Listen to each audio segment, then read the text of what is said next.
of the empty mind theory. Now, I wanted to trade one other thing, and that is with regard to the issue of people going to the masses of the Society of St. Pius X. One of the things I've come to realize a long time ago is that, our priests cannot be everywhere. And I believe in these times, due to the circumstances and situations in the church, it's not the same. I'm not saying that the Society of St. Pius X, they have an erroneous opinion. They do. But on the other hand, their priests are valid priests. They are dispensing the sacraments. And we're in circumstances people can't go anywhere else. I personally would not have a problem with someone going to them, such as in New Zealand, where, Father Dennis died, and there would be no way. And we go there once, maybe twice a year at best. And there is a canon 2261, that says that for any just cause, the faithful can petition the sacraments, even with someone who's excommunicated, as long as, especially, it says, especially if there's no one else to go to. And so I think that certainly applies today. Do I agree with their position? No. Would I be concerned about young children listening to a position, maybe getting confused? Yes. I mean, parents have to use very great discretion in that realm. But this is where, some of the bishops, traditional bishops, disagree. There's some that believe that it's a mortal sin to go to the Society of St. Pius X for Mass. And I just wouldn't agree with that. And the reason why I wouldn't agree with it is that if you're saying that they're schismatic to that degree, then when these priests all of a sudden maybe see the light and come around, then you ought to give them the abjuration of error because they were schismatic. And like there's a Father Neville, now Bishop Neville, he was consecrated bishop by Bishop McKenna. Bishop Neville, he was from the Society of St. Pius X. He joined up with Bishop Sanborn. And I highly doubt Bishop Sanborn had him take an abjuration of error. And I don't think of any of the priests that have left Vatican II and become traditionalists now, doing the Latin Mass. I mean, they all want to be Catholic. They're all professing the faith. And, I'm not going to sit in judgment about why they didn't do it earlier or anything else like that. I mean, for everyone is God's grace and their cooperation with grace. And, who's to who's to try to put themselves in God's position, say this way or that way. And a little bit in this matter, I mean, you could get into this. You go to the Mass, right? I do. I assisted at a Society of St. Pius X Mass. The reason this has come up, I've been presented with the question, which really directly asserts that my position's changed and I've become sort of more liberal since going to the SSPX Mass. The problem with that is a question of fact. The first Mass I ever went to in 1988 was an SSPX Mass. And then the Mass I went to until the late 90s was offered by a priest who thought that JP2 was Pope. That's Father Cummins. For a few years, we didn't go to that chapel because what actually happened was another priest came in to assist Father Cummins, and he got involved with the Archdiocese and then got a Novus Ordo ordained priest involved as well. So for a while there were actually three priests, two priests and one doubtful priest. And I telephoned when that happened. I did the legwork and I telephoned Bishop McKenna and Father Sanborn, as he was then, and Bishop Dolan and various other people, and Father Collins, and asked them what their opinion was about this situation and what we should do. And none of them said, actually, that's not right. I think Bishop or Father Sanborn, as he was, said, get out of there. And everybody else said, well, it'd be a better witness to the faith to not go there. So we didn't, and we used to fly priests in. And we got Mass probably once every 3 or 4 months. In a couple of years ago, the Redemptorists, when Father Cummins got ill, the Redemptorists from North Scotland there, the traditional Redemptorists who are associated with the Society of St. Pius X, came in and in just an amazingly providential week, got hold of Father Cummins, explained to him why he had to get rid of this Novus Ordo associated priest, and basically just cleaned the place out and returned it to the state it had been in before. when we heard this, we once again consulted various priests and bishops and decided that we would go back to that chapel. And that chapel is now, the Redemptorists, after a few months, handed it over to the Society of St. Pius X. So that's the story in a nutshell. Okay, so now the question that the bishop's already answered is, should we go to their masses? Obviously, he and I agree on that question, particularly where there's no alternative. The question of the position they hold is obviously a problem. The position they hold is erroneous. But where the bishop finished talking there was, he's not prepared to usurp God's place in passing judgment on people. And the other aspect of that is he's not prepared to usurp Rome's place in passing judgment on people. And this is really, in a very real sense, what this argument comes down to. The see is vacant. There are no authoritative judgments coming out of Rome. And we are all in the middle of a crisis that God has arranged is incredibly confusing. And it is very difficult for people to see their way clear. And many sedevacantists have not come to the position because they are fully learned in dogmatic theology and have understood all the implications of the crisis and have come to the best theological position. They've come to that position because they knew someone that was smarter than them and knew more than them, and they've followed them. That's what happened to me. Yeah?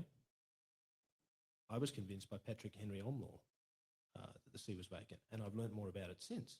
But when I accepted that position, it wasn't as a result of 25 years of study.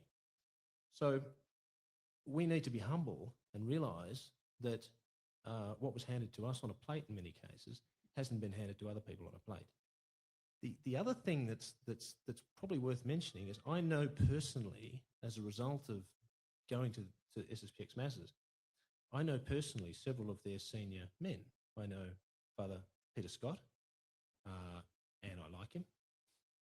I know Father Black, Edward Black, who's the District Superior for Australia and New Zealand, and I like him.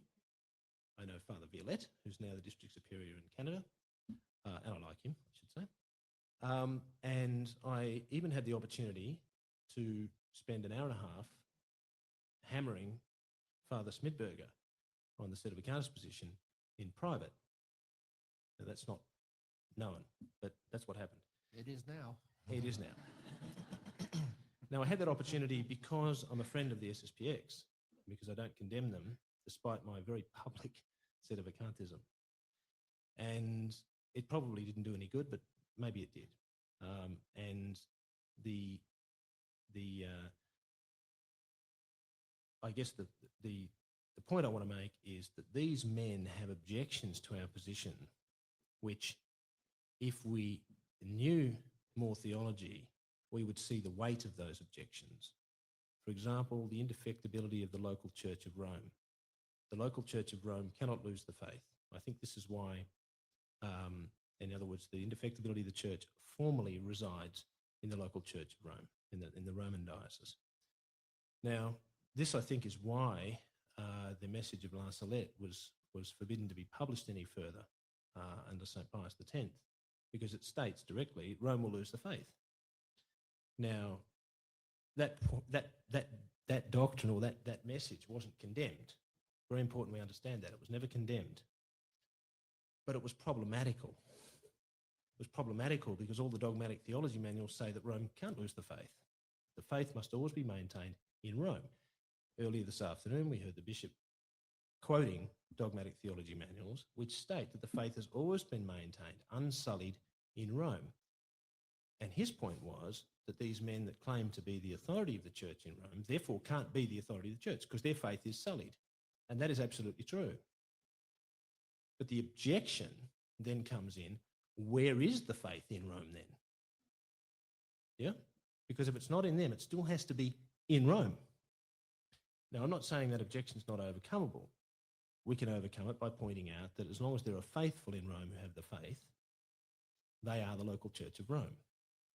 But that's not immediately obvious to someone who studied dogmatic theology in the seminary for many years and has come to think of those men as the Pope and think of that whole solution.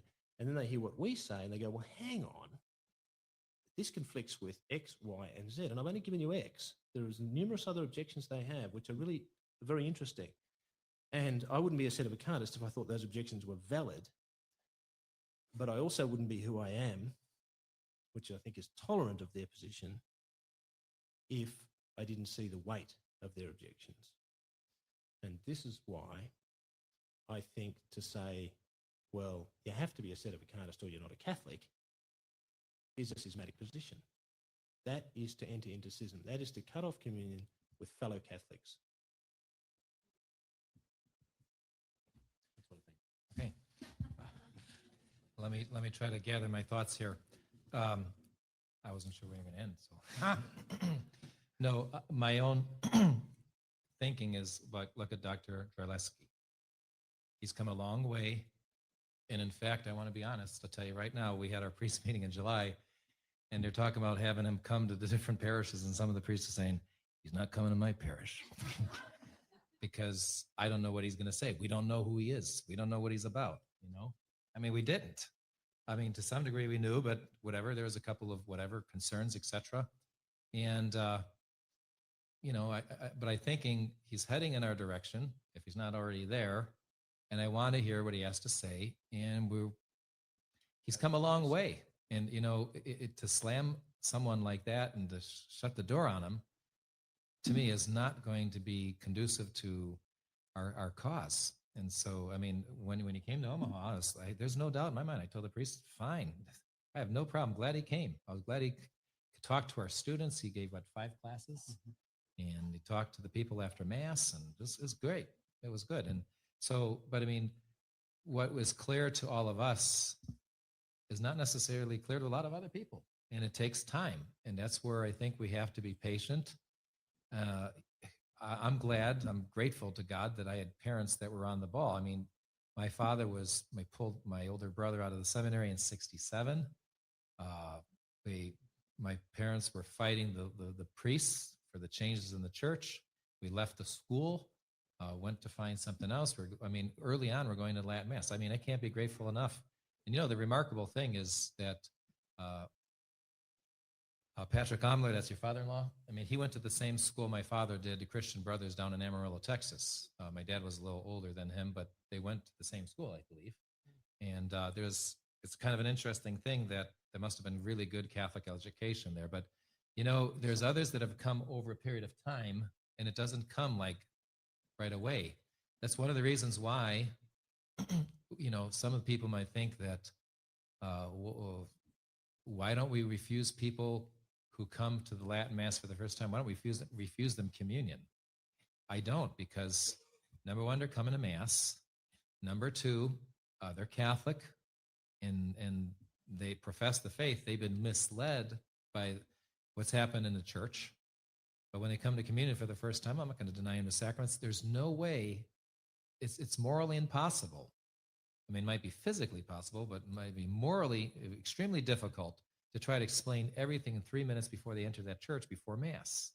You know, and this idea of calling people out of the church and saying, you know, you can't go to communion, you've already all of a sudden clouded their judgment about what's going on here. When people come for the first time, they're enamored with the Mass. This is solemn. This is sacred. This is reverent. There's people that are actually pious here. They're quiet and they're inspired by that. And you give them time to come to the realization of what's going on. But to try to think that they're going to understand this position in 3 or 4 minutes before they enter the church, to me, is extremely difficult. Can I just add something? Sure. With I've lost my train there. Oh yes, the natural tendency of the traditionalist mind is to sedevacantism. People don't realise that the natural tendency of the traditionalist position is to sedevacantism, as Father Cicada likes to say, or is it Bishop Sanborn? Yes, Father Cicada. Who says it, yeah. They're material sedevacantists, if you like. Yes, they're all implicit sedevacantists out there. Anybody who's a traditionalist is not governed by that so-called Pope. Yeah? Because if you're governed by that Pope, he's appointed bishops, Mhm. yeah, for dioceses who have pastors in parishes, and that's where you go.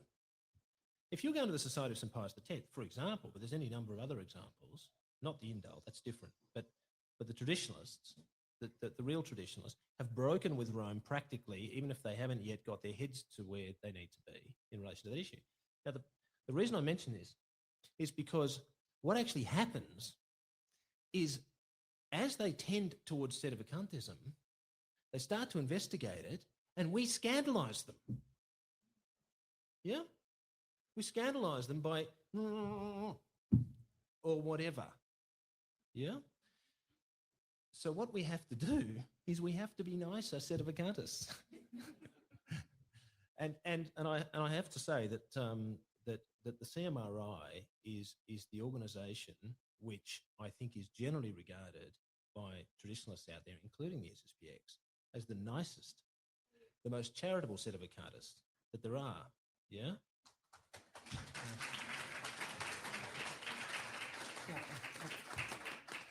And I want to amplify some of those points. No one who has a modicum of common sense, who understands the importance of preserving tradition, can't see that conciliarism is irreconcilable with Catholicism. I mean, I saw that years ago. It's a difficult thing, ladies and gentlemen, to come to the conclusion, obviously, when you do your research and you pray and you pray and you pray, that indeed the sedevacantist position is correct. It takes time. For some of you, you've had that grace your entire lives, as I noted last evening. For others of us, it was more difficult. And a few months ago, I had a statement in the 4 Marks, and I wasn't ready at that time to declare myself. That's where my conscience was at that time. I didn't want to make an error. And I had to answer to God for what I was being asked. And I don't consider myself important at all, but I know that there are people who do read my articles, and I didn't want to mislead them. I was beginning my investigations. I had essentially convinced myself, but it was over the course of the last few months, by spending time at St. Gertrude the Great in Cincinnati and by spending our time with His Excellency in Omaha, that we became absolutely convinced that it is, of course, the correct position. And all of the research I began earlier this year, I've been looking at Cum ex apostolatus officio for a time. I said, well, this is interesting, isn't it? And indeed it is. And it's by grace and by the charity that's been shown to us. Indeed, John is very correct. The charity shown to us by Bishop Dolan, by Bishop Pivarunas, and to recognize that there are people who are Catholic and who have suffered for being Catholic in the midst of the secular world, who have been slackers in this regard, but who are grateful to have found shepherds, true shepherds of souls, to guide us home to heaven. And we're very grateful for that.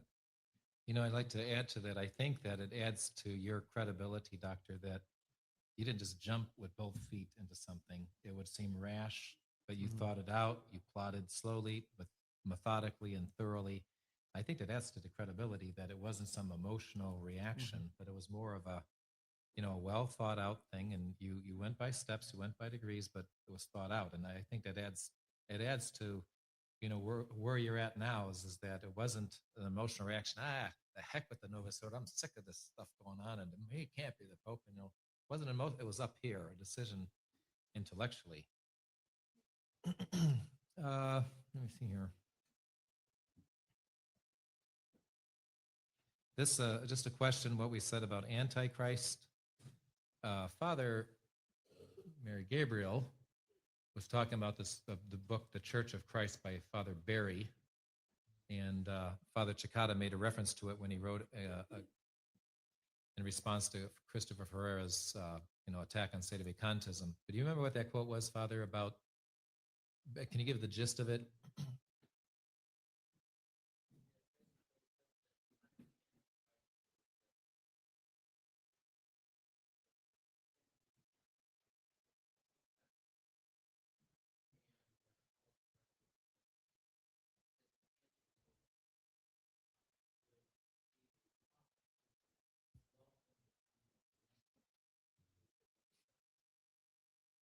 I like to add something to that, and I get the diocesan paper, and not just from Lincoln, but also from Omaha, and there was a long quote from it was the doctrine of the Congregation of the Doctrine of Faith, headed by Cardinal Ratzinger at the time, and he's talking about the Jewish reading of the Scriptures, and I'm sure some of you have seen it on the internet, whatever else.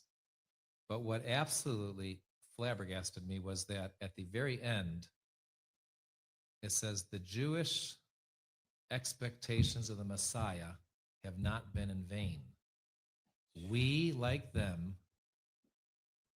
live in waiting. The only difference is that for us, he who will come will have the traits of that Jesus who already came. They're not, I read that about 2 or 3 times, and they're thinking, just unbelievable.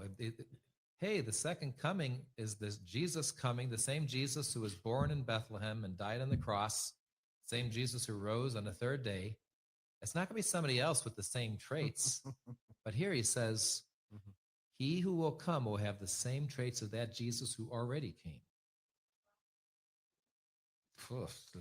Yeah, I have said privately and also publicly that I think that he is paving the way in that direction. Unlike John Paul II, who was trained in that underground flying seminary in Poland during World War II. That's what it was called, because it went from place to place during the Nazi occupation in World War II. John Paul II never really had a good understanding of the Catholic faith. He was a modernist, but he never had a good understanding of the faith. Benedict knows the faith better than a lot of people. He hates it. He knows what the fathers teach, and he hates what they teach, which is why he must deconstruct them. And that is not of Christ, obviously. That is of the adversary. Now, he believes he's acting in all goodwill, which makes him even more dangerous. But one of the reasons I'm here is because you take a look at what he's written over the course of his entire priesthood, and there's been consistency. He has been consistently anti-Catholic his entire priesthood. And obviously it was clear John Paul was problematic in many ways. But for me, looking at it, and I said, with Benedict, it's even clearer because he has a paper trail of thoroughly anti-Catholic writing of beliefs. And there's no fudge room on that at all, which is why I did my long expose on principles of Catholic theology. He believes, as I'll talk more about on Monday for those of you who are staying, the synthesis of faith. Where in the world do we find in Catholic tradition a phrase, synthesis of faith? It's a synthetic faith. Yeah, exactly.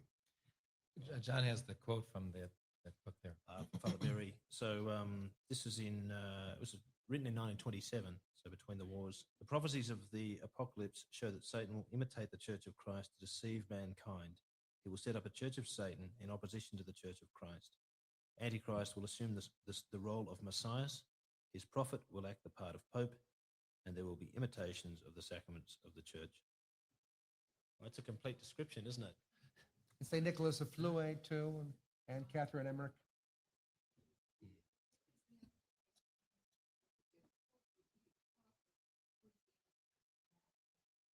Well, one thing is you see this ecumenical activity throughout the world. And I remember watching a movie a long time ago called The Gods in the New Age.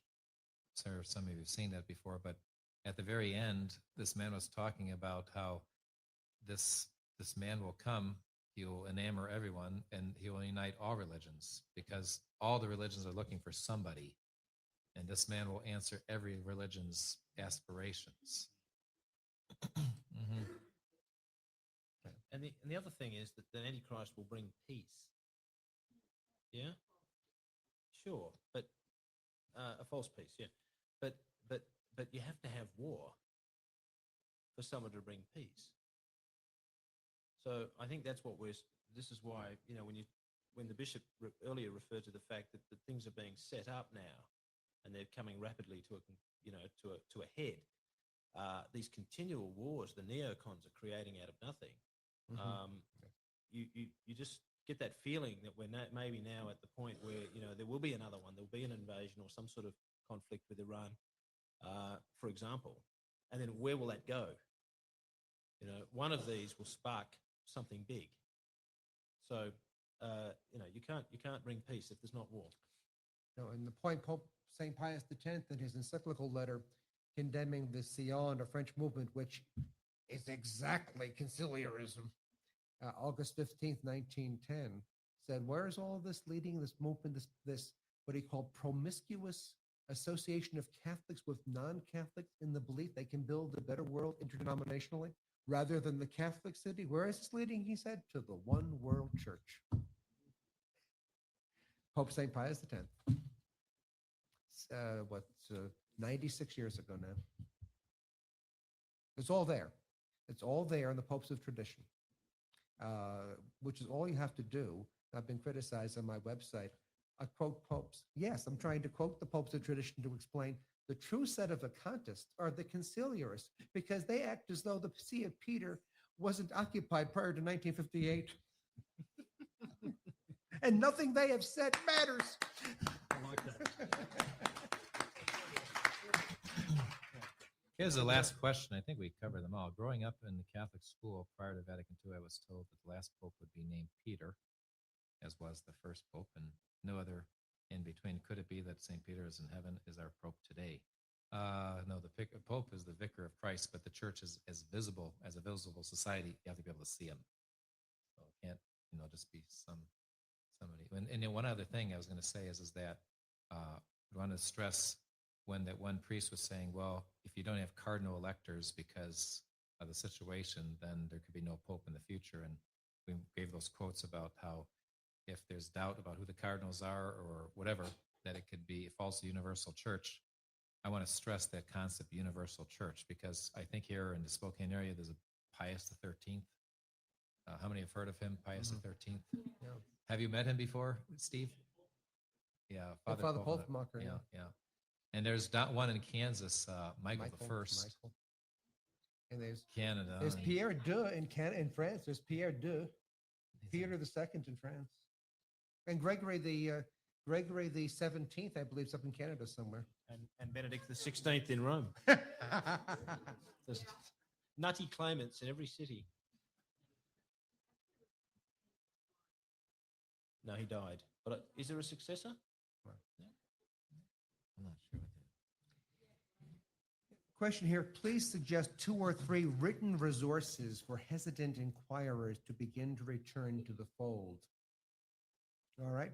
Well, of course, there are different resources I highly recommend. And one of the things I did early on in my investigations earlier this year was go on the CMRI website. Excellent apologetics material. Also, traditionalmass.org, Bishop Dolan's website. Excellent material, apologetic. Bishop Dolan, Bishop Sanborn. Bishop Dolan, insofar as the saints, he gives sermons on the saints every day. It's amazing. We were there for a month. It's just a slice of heaven. Bishop Sanborn, it's a little different. His style is more acerbic. But again, if you read his articles, he wrote a piece earlier this year on the new ecclesiology, it was last year on the new ecclesiology, how what the conciliarists believe is that the church is somehow, the divine constitution of the church is defective, that the Catholic Church does not have in and of herself unity. She does not have the fullness of truth, as His Excellency noted in his remarks. And he said, when the conciliarists say that other churches have elements of truth, this is like saying you're boarding a plane and your pilot has elements of true pilot training. That's or you have elements of true bingo if you're playing bingo. These are excellent materials for people to look at, especially if they have access to the computer. And there's the 4 Marks now, which I think is doing a very fine job in this regard. So there are excellent materials out there, but I highly, in tumultuous times, the Fathers Radecki. That's an excellent summary of what's going on right now. Okay, I think that's everything, Father. You want to make a announcement here?